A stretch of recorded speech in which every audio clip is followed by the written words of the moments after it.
आपने अंधविश्वास में आकर किए गए क्राइम से जुड़ी कई खबरें सुनी होंगी, लेकिन ये खबर, ये वारदात, ये हत्याकांड बाकी सबसे अलग है। अलग इसलिए क्योंकि इस वारदात ने दोस्ती के रिश्ते को तार तार कर दिया। इस हत्याकांड की खबर जिसने सुनी उसकी रूह कांप गई। नमस्कार, मेरा नाम है मृत्युंजय त्रिवेदी और आप देख रहे हैं अमर उजाला। यह घटना है यूपी के जिला गाजियाबाद की, जहां साहिबाबाद के टीला मोड़ थाना इलाके में एक कॉलोनी है पंचशील कॉलोनी के जंगल में 22 जून को एक सिरकटी लाश मिली थी, जिसे देखकर पुलिस के भी होश फाख्ता हो गए थे। जब पुलिस ने इस मामले की जांच की तो पता चला कि वो शव 29 साल के राजू कुमार का है, जो बिहार के मोतिहारी जिले के पिपरा थाने में आने वाले बिशनपुर का रहने वाला था। अब पुलिस के सामने सबसे बड़ा सवाल यह था कि आखिर ये सिरकटी लाश जंगल में कौन फेंक कर गया, इस हत्याकांड को अंजाम किसने दिया और क्यों दिया। जब पुलिस ने तहकीकात शुरू की तो पता चला कि तंत्र विद्या से पैसे कमाने के लिए ई रिक्शा चालक विकास उर्फ परमात्मा ने ऑटो चालक, जिसका नाम भी विकास था, उसे उसके दोस्त धनंजय को एक तरीका बताया। इसके बाद विकास और धनंजय ने अंधविश्वास में आकर पड़ोस में रहने वाले दोस्त राजू को पहले 5 दिन तक शराब पिलाई, उसके बाद उसका सिर काट दिया। डीसीपी निमिष पाटिल ने बताया कि विकास उर्फ मोटा और उसके दोस्त को बिहार के मोतिहारी से गिरफ्तार किया गया है। विकास ने बताया कि वो अपने मामा मुन्ना का ऑटो किराए पर लेकर चलाता है। कुछ महीने पहले उसकी धनंजय से मुलाकात हुई थी। वो कमला मार्केट नई दिल्ली के पास गढ़ी हिम्मतगढ़ में मामा के पास रहकर खाना बनाता था। इसी बीच दोनों की मुलाकात विकास उर्फ परमात्मा, जो कि दिल्ली का रहने वाला है, उससे हुई। परमात्मा इन दोनों से तंत्र विद्या और टोना टोटका करके पैसा कमाने की बात कहता रहता था। वो उनसे कहता था कि एक दिन दोनों को बड़े काम से ही पैसे मिलेंगे। उसने दोनों को बताया कि किसी ऐसे व्यक्ति की तलाश करनी होगी जिसे मारकर उसकी खोपड़ी काटने के बाद तंत्र क्रिया की जा सके। उसने धनंजय को किसी अज्ञात युवक की तलाश के लिए 5 लाख रुपए देने का लालच भी दिया था। दोनों एक साथ युवक की तलाश करने के लिए निकल पड़े। इस दौरान धनंजय ने अपने पड़ोसी दोस्त राजू कुमार को निशाना बनाने के लिए जाल में फंसाना शुरू कर दिया। राजू नशा करने का आदी था। वो पकौड़े की ठेली लगाता था।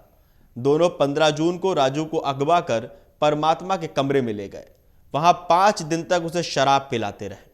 21-22 जून की रात कमरे में राजू को गले में फंदा लगाकर पंखे से लटका दिया। बाद में तीनों उसके शव को छिपाने के लिए ऑटो से टीला मोड़ थाना क्षेत्र की पंचशील कॉलोनी में पहुंचे। वहां पकड़े जाने के डर से सड़क किनारे ऑटो खड़ा कर राजू का सिर छुरी से काटा और धड़ जंगल में फेंक कर फरार हो गए। तीनों उसके सिर को प्लास्टिक की बाल्टी में रखकर अपने साथ ले गए।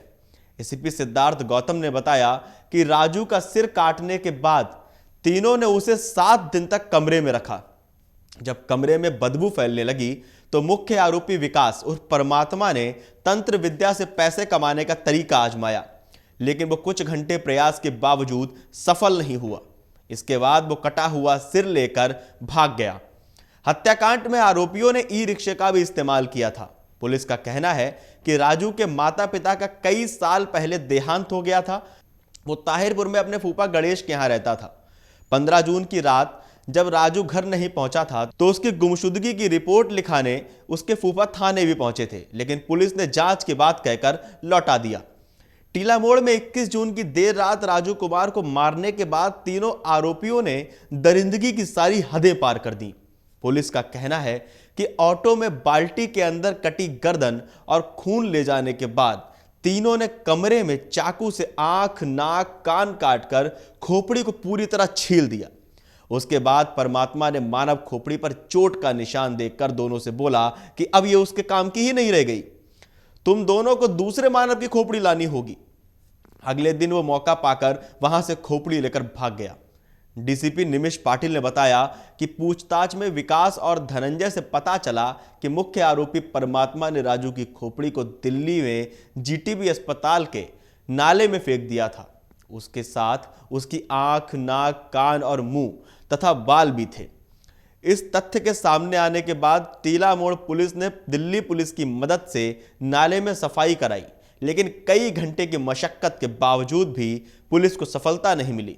एसीपी सिद्धार्थ गौतम ने बताया कि परमात्मा ने एक जानकार के पास 35,000 रुपए में अपना ई रिक्शा गिरवी रख दिया था। उसके बाद फोन बंद करके भाग गया। पुलिस का कहना है कि अब राजू की हत्या करने के बाद विकास और धनंजय दोनों एक दूसरे से मिलते थे।